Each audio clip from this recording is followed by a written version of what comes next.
Monsieur le maire, gros conseil municipal aujourd'hui. On a abordé plusieurs sujets, notamment celui des mini-maisons qu'on présente comme un projet pour le logement à Baie-Saint-Paul.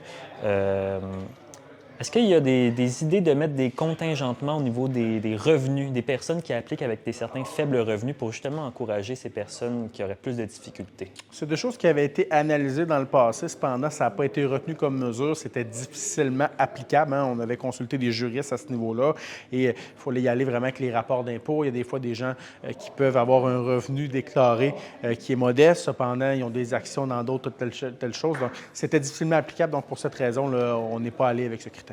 Là, on a mentionné le volet locatif, là, où les gens vont louer la mini-maison pendant une certaine période jusqu'à temps qu'ils puissent l'acheter. Est-ce que c'est ce qui est prévu aussi pour les trois autres là, qui s'en viennent? Pour l'instant, c'est ce qui est prévu pour les deux maisons auxquelles on parle actuellement, une location de 12 mois. Ensuite, s'ajoutera la possibilité d'acheter la résidence, hein. C'est un tarif de 800 mensuellement qui est prévu, tarif qui est déduit, hein. Donc, le 800 que les personnes payent mensuellement, c'est déduit du 155 000 de l'achat de la propriété. Pour les trois autres mini-maisons, on est en discussion encore avec différents partenaires, donc ça pourrait être différent, mais dans le dernier scénario, donc ce sera le même scénario que dans les deux cas actuellement, mais on est encore en train de valider certaines opportunités là, au moment où on se parle. Changeons de sujet. Au niveau des compensations de l'espace bleu, on a finalement clos ce dossier qui datait depuis assez longtemps. À ce sujet, où est-ce qu'on en est maintenant avec les consultations citoyennes au niveau du domaine, de la réflexion du domaine Simon?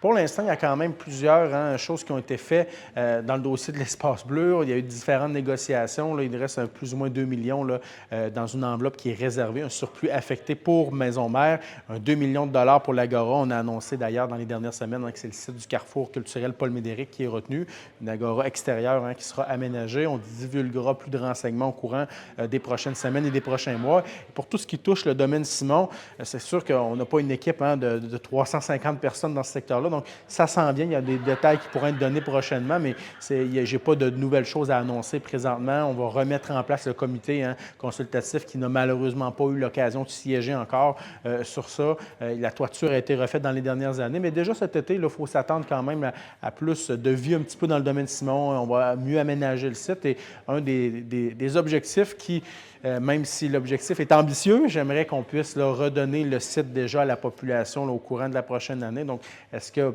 par exemple, au courant du marché de Noël, il pourrait y avoir certaines parties du site qui soient ouvertes au public? Donc, c'est des choses que je jongle actuellement et que je transmets comme souhait auprès de notre équipe.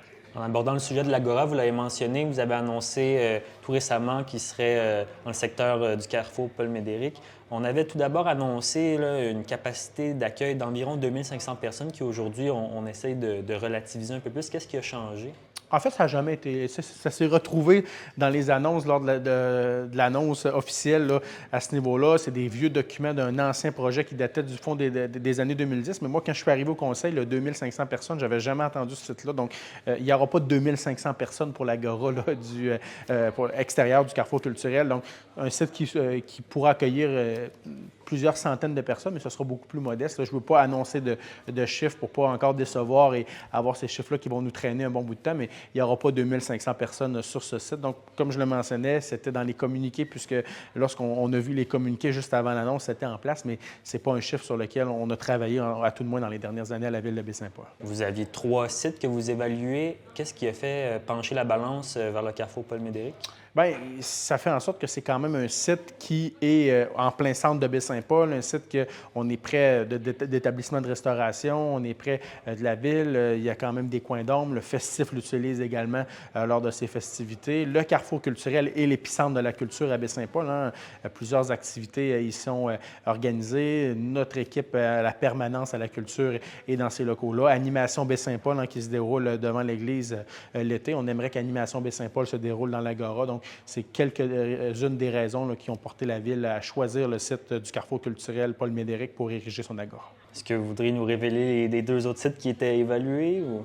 Oui, bien, il y avait le site de Maison-Mère aussi qui a été évalué, le site du domaine Simon, mais déjà le domaine Simon là, aura quand même là, sa façon de rayonner au courant des prochaines années. Donc, comme je le mentionnais, là, c'est le site du Carrefour culturel là, qui a été choisi. Au niveau de l'entente industrielle là, avec Microbrasserie Charlevoix pour le rejet de ses eaux usées, en octobre dernier, lorsque le projet était annoncé, justement, on parlait là, de rejet d'eau usée là, équivalent à plus de 260 maisons. Lorsque vous aviez été questionné sur le sujet, vous disiez que c'était déjà calculé dans les capacités de la ville. Aujourd'hui, on annonce qu'on veut limiter la microbrasserie à ses rejets actuels. Qu'est-ce qui a changé entre-temps? Bien, je vous dirais que c'est les différentes possibilités. Hein. Il y a eu quand même des ingénieurs, il y a eu des équipes qui ont accompagné autant au niveau de la ville, autant au niveau de la microbrasserie Charlevoix. Et comme je l'expliquais, c'est très saturé dans la capacité des étangs de la ville de Baie-Saint-Paul. Le ministère de l'Environnement nous a donné quand même là, des règles très claires. On ne peut pas augmenter tout ce qu'on a actuellement. Donc, c'est clair que pour la microbrasserie, vous avez deux choix. Soit que c'est ce que vous rejetez au moment où on se parle, ou soit que c'est en deçà de ce que vous rejetez. Donc, il n'y avait pas tant de discussions à avoir. C'était vraiment de se conformer à ces règles-là, puisque la ville de Baie-Saint-Paul s'est énormément développée au courant des dernières années, ce qui fait en sorte qu'on devra ériger une usine d'épuration dans les prochaines années. Et d'ici là, on se doit de répondre aux différentes règles du ministère de l'Environnement, de la lutte contre les changements climatiques, de la faune et des parcs. Est-ce que ces restrictions-là étaient connues par la microbrasserie avant d'annoncer cette construction-là? Bien, au niveau de la ville de Baie-Saint-Paul, que c'est difficile au niveau de nos capacités de traitement des eaux usées, bien, évidemment, ce n'est pas des choses là, qui sont cachées. Ça fait longtemps qu'on en parle là, sur la place publique. Donc, c'est des éléments que les gens de microbrasserie Charlevoix sont au courant depuis un bon bout de temps. Merci beaucoup, M. le maire. Ça fait plaisir.